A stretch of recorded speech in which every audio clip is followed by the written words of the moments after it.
Buenos días, amigos. Nuevamente aquí para tratar nuestro tema. Ayer o en el anterior video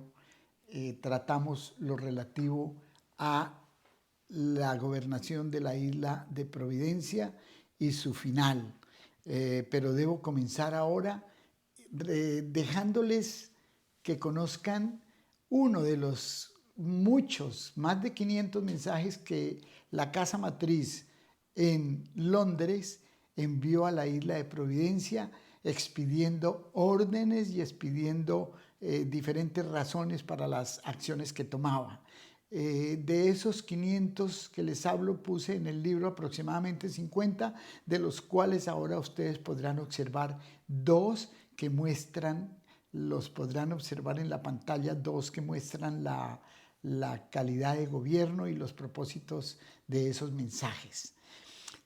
Terminemos la parte de Providencia, de la importancia de la isla de Providencia, con la salida de los españoles, perdón, de los ingleses en 1641. Sin embargo, el proceso en Londres por liquidación de la compañía y pago de las deudas a los socios que tenían, socios privados que tenían los grandes personajes de Londres, presentaron sus demandas por la salida y recibieron sus bonificaciones del gobierno después de 12 años de proceso en 1652, y todavía hasta el 53 se hablaba de la isla de Providencia.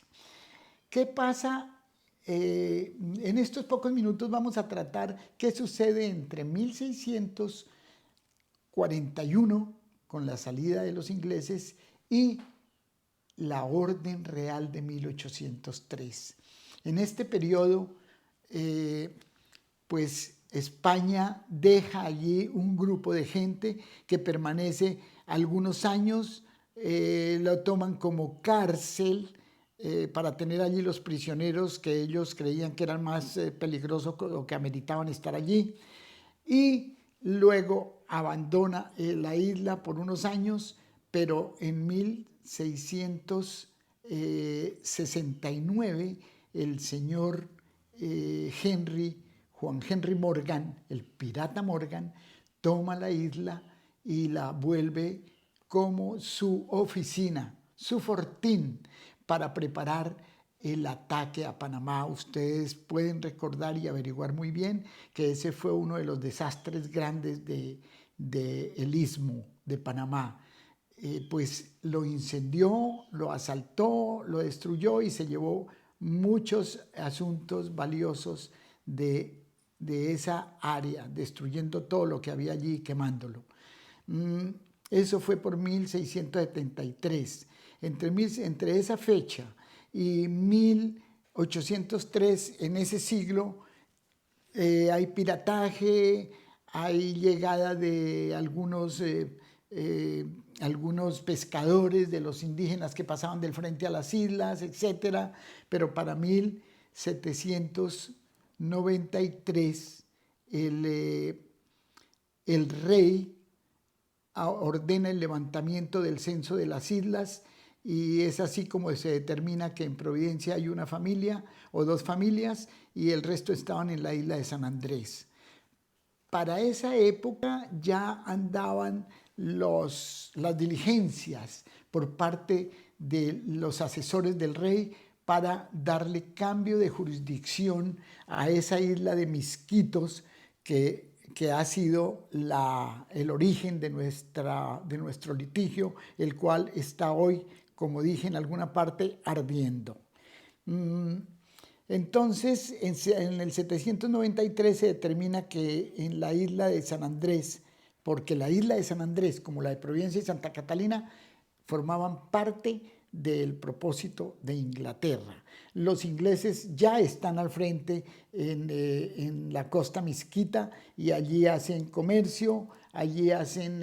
relaciones con los indígenas y van desde la punta norte hasta abajo de la costa Misquita, hasta el sur,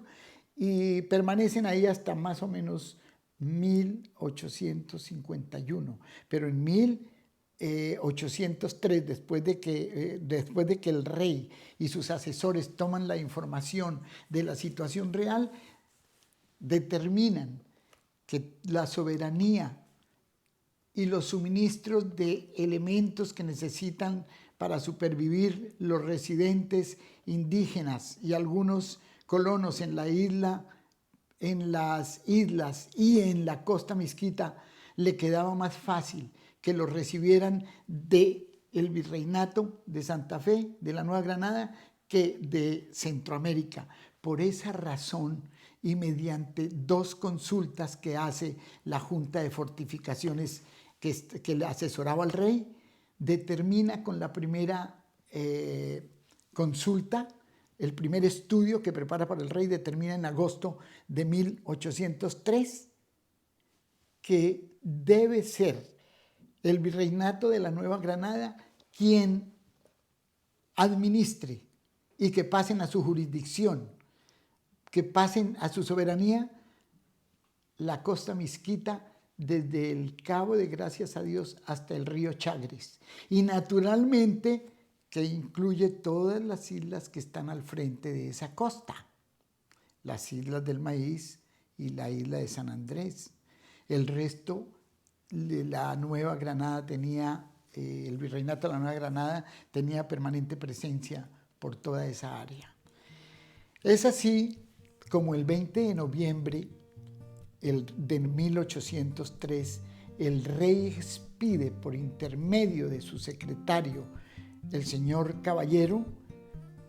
expide la orden real de esa fecha, la cual sigue un proceso jerárquico que va a los ministerios correspondientes y de los ministerios es enviada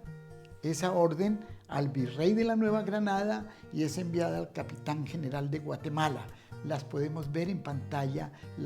los facímiles de las órdenes, de la orden real y las subsecuentes enviadas de los ministros a los respectivos virrey de la Nueva Granada y capitán general de Guatemala. Es así como veremos también en este facímil, pueden ustedes ver esta orden, este oficio emanado del capitán general de Guatemala, bajo cuya jurisdicción estuvo hasta ese momento la costa Mixquita.